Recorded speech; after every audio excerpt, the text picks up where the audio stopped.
We begin in the late 8th century with Senua, a picked warrior from Orkney arriving at the border of Helheim in a quest to save the soul of her dead lover, Dilian, from the goddess Hela. Senua believes she suffers from a curse that causes her to hear the voices of spirits, referred to as Furies, in her head. She is followed by the Darkness, a dark entity at the core of the curse.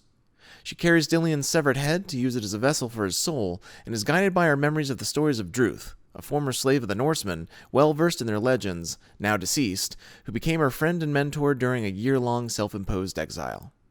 To enter Helheim, Senua overcomes several tests, and defeats both the fire giant Surt and the god of illusions Valraven, but as she crosses the bridge to Helheim, she's attacked by Hela, who defeats her with a single blow and shatters her sword.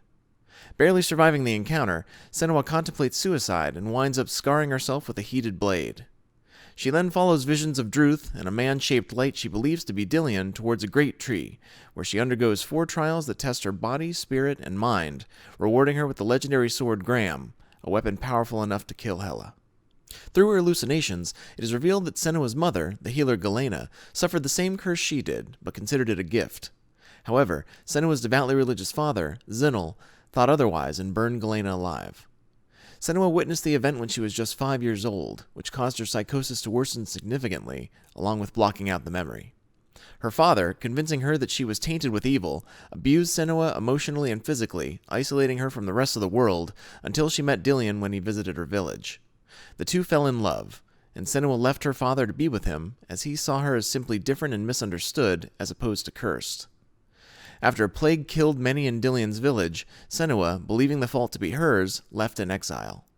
When she returned a year later after seemingly conquering the darkness, she found everyone killed by Norsemen raiders, who had sacrificed Dilian in a blood eagle, or ritual method of execution, to their gods. Remembering the stories of Druth, Senua then swore to save Dilian's soul from the gods of the Norsemen. Ultimately, Senua fights against the influence of the darkness, surviving the sea of corpses and defeating the beast Garm at the gates of Helheim. She realizes that the darkness is a representation of her father's abuse and frees herself from the influence of the Furies with a magic mirror. She then confronts Hela, who summons a legion of warriors. Senua fights them until she is finally overwhelmed and tries to bargain with Hela. In her final moments, she recalls Dilian telling her the importance of accepting loss. As the vision of Helheim fades away, it appears that Hela stabs Senua and drops Dilian's head into the abyss, but it is then revealed that it is actually Senua standing over a dead Hela. Having accepted that it was never possible to bring her lover back, and that she is not responsible for his death or anyone else's, Senua finally banishes the darkness from her soul and accepts the Furies not as a curse, but as a part of who she is.